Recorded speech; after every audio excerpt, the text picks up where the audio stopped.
I finally switched to one of Samsung's most important phone of the year. You see, every year when you look at the total sales of Samsung smartphones, Galaxy A series as a whole continues to pack up more sales than the flagship lineups. So I tried out the best of the A series, which is currently the Samsung Galaxy A55, and I also tried out the slightly more affordable version of this phone, which is the Galaxy A35. In case you forgot, A in Galaxy majorly means affordable. The whole point of this lineup is that Samsung wants to give you their core experience when it comes to software, camera, and pretty much everything all around in a very balanced, affordable package. So depending on where you live, pricing could be around $300 to $400 range. So right off the bat, as someone who uses flagship phones, I was actually quite shocked to see how much Galaxy A55 not only looks, but most importantly, feels as a proper flagship phone like the Galaxy S series. The added shiny aluminum on the side provides a premium grip, patternless camera design on the back which looks super clean, and it's in line with the higher end flagship phones. Both Galaxy A55 and A35 comes with official IP67 water and dust resistant rating, which I actually fully tested out. I actually dropped my Galaxy A55 inside an aquarium for full 30 minutes and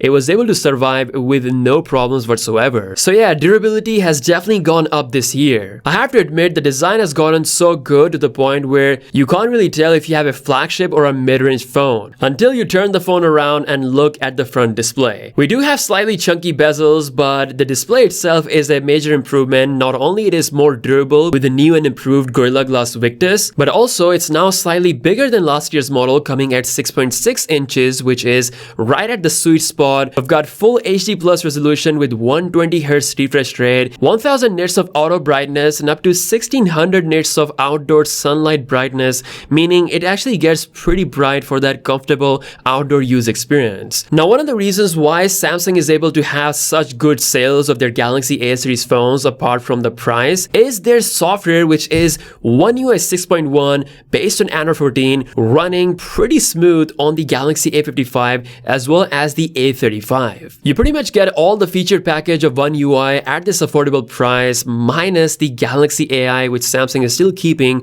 for the flagships. There's actually no bloatware on the phone, keeping the UI light and smooth. Now, speaking of smoothness, for the first time ever, we have the Exynos 1480 coming with 4nm process along with AMD GPU in this package for the Galaxy A55. As someone who primarily uses a flagship phone, I was once again reminded how efficient a mid-range phone can be with an optimized chip. With this chip and the 5000 mAh battery inside, this phone actually lasts comfortably day plus or up to 2 days depending on your usage. In my daily general usage, I haven't really seen any issues. Social media apps, using 5G with maps, everything works pretty smooth for the most part. You can also play pretty much any game on the Play Store from medium to high settings depending on how smooth you want the gaming experience to be. Again, the big thing with the AMD GPU is actually power efficiency, so it has an improved gaming experience for a longer period of time compared to last generation. Now let's take a look at the cameras on the back. We have a triple camera setup with the main lens coming at 50 megapixel resolution, followed by a 12 megapixel ultra wide angle lens and then a 5 megapixel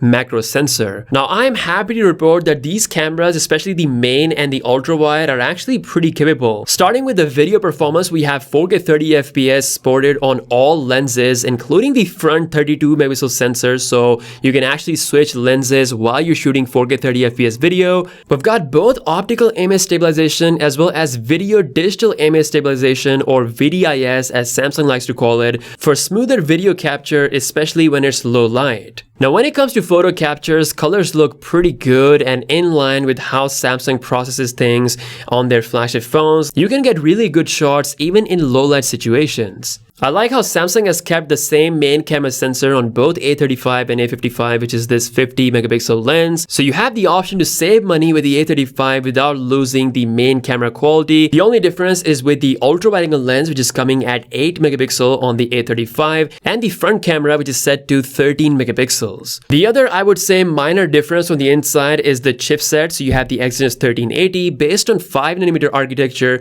on the Galaxy A35. So overall, in my experience, experience of using Galaxy A55, I have to say, if you were to ask me a few years ago, would you switch to a mid-range phone completely? I would have said no, but now in 2024, I could see myself saying yes to that question because now we're getting a very optimal kind of deal at this affordable price where a phone hits major smartphone pillars without having too many trade-offs. Again, no smartphone is perfect. There's obviously a lot of competition out there, especially in the mid-range market. But if you're someone who values Samsung's core experience, then the new A series is definitely worth looking at. Let me know your thoughts in the comment section below. With that being said, I'll see you guys later. Peace out.